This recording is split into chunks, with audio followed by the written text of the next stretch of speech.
Je ne suis pas xénophobe, les Togolaises et les Togolais non plus, mais chacun de nous fait le constat amer que notre pays ne nous appartient pas du tout. Les faits sont si tangibles que même les yeux fermés, on peut les voir et les sentir à l'odorat comme dans la chair.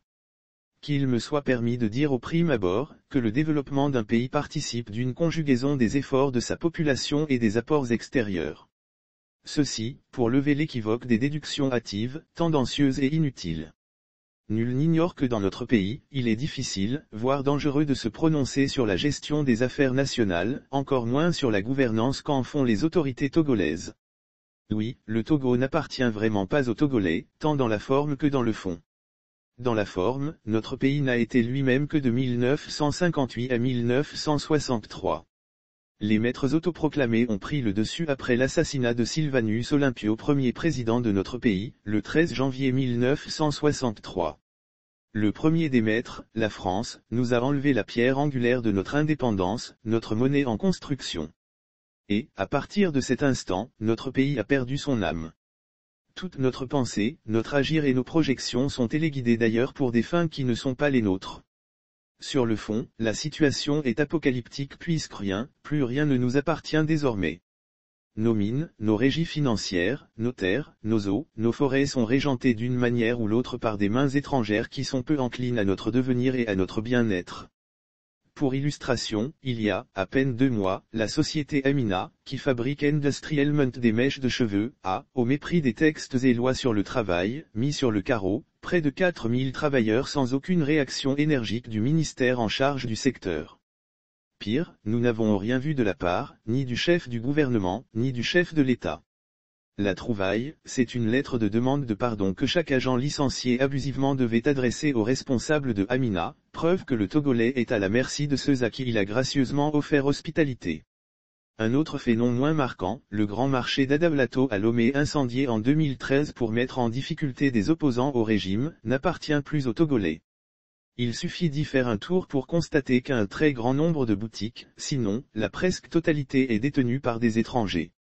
Même le commerce de tissus pagne naguère l'apanage des femmes togolaises est monopolisé aujourd'hui par des non-togolais. Chanceux sont les Togolais aujourd'hui qui réussissent à louer une piole, les propriétaires préférant des étrangers qui vont jusqu'à tripler le prix de la location en plus de payer une caution de 2 ans. Ne vous méprenez surtout pas, le zémi des gens, taxi-moto, le seul métier auquel les Togolais peuvent s'adonner est en train, lui aussi, d'être envahi par des étrangers.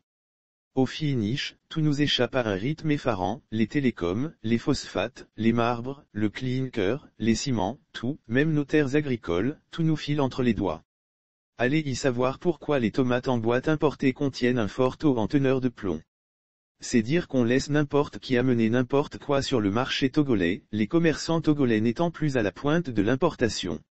Aussi, qu'il ne vous arrive pas d'avoir mail à partir avec un de ces étrangers à qui on a bazardé notre pays, les juges, les officiers de gendarmerie et de police vous feront taire pour le pactole qu'ils ont reçu en dessous de table. En définitive, nous sommes devenus des étrangers dans notre propre pays puisqu'on pousse l'outroucude, la faim et la misère aidant à nous arracher aussi nos filles, nos sœurs et nos femmes sans la moindre once de morale, l'argent achetant tout. Ce n'est donc pas des affabulations que d'affirmer que, dans notre pays, les étrangers ont tous les droits et, nous les Togolais, nous les subissons sans pouvoir avoir la loi de notre côté. Pour en faire le constat, il suffit de circuler et d'observer. J'ai donc eu la désagréable surprise un jour au grand marché d'Adaplato de me voir rabroué par un étranger vendeur de tissus de quitter devant son étalage alors que j'étais dans la rue. À ma réaction, il me dit sans gêne que je peux aller me plaindre où je veux. Téléphone, les Togolais, en véritables esclaves, sont traités par les dirigeants du pays et ceux qui sont venus s'installer chez nous. Sérieusement, je croyais être seul à faire malheureusement un tel constat de mon pays, mais j'ai été rassuré par une vidéo que j'ai lue tout dernièrement sur certaines plateformes de WhatsApp et qui dit ceci, je cite, « Le peuple togolais est composé d'individus nés sous la menace, qui grandissent sous la menace et qui meurent sous la menace. » C'est dire, qu'il naît dans la peur, qu'il va à l'école primaire dans la peur, au collège et l'université dans la peur. Qu'il commence à travailler, s'il a la chance, dans la peur. On le tue alors même qu'il a peur. On le pleure en ayant peur, le Togo est un pays encerclé par une brutalité physique, psychologique et spirituelle. Pendant de longues années, on tue, on emprisonne, on exile, on spolie sans que personne en Afrique, en Europe, en Amérique et en Asie ne daigne lui venir au secours, fin de citation. Voilà des propos qui m'ont fait une fois encore verser des larmes sur ma chère patrie. Mais devrions-nous rester à l'étape de lamentation sans chercher à redorer le blason de notre pays englué depuis des décennies dans l'autoritarisme béat? Il urge en effet de remettre notre pays à l'endroit, de remonter les bretelles du peuple dans la résignation dans laquelle il s'y est plongé attendant un hypothétique sauveur. Quant aux gouvernants qui pensent qu'ils ont le droit de vie et de mort sur nous, ils ont tout à gagner en redonnant au peuple souverain du Togo, tous ses droits car un peuple même résigné, trouve toujours, tôt ou tard, les moyens de s'approprier les droits que lui seul délègue à qui il veut et quand il veut, et nul ne saurait priver indéfiniment un peuple de ce qui lui appartient. Aux étrangers chez nous, la nécessité de respecter et le peuple et les lois de notre pays. Sur tous les cieux, un étranger n'a pas droit au foncier sauf cas exceptionnels. Mais à vouloir se mettre à notre place, est un danger à ne pas courir. Attachés profondément à notre pays et aux valeurs humaines, osons prendre un nouveau départ, osons pour le Togo.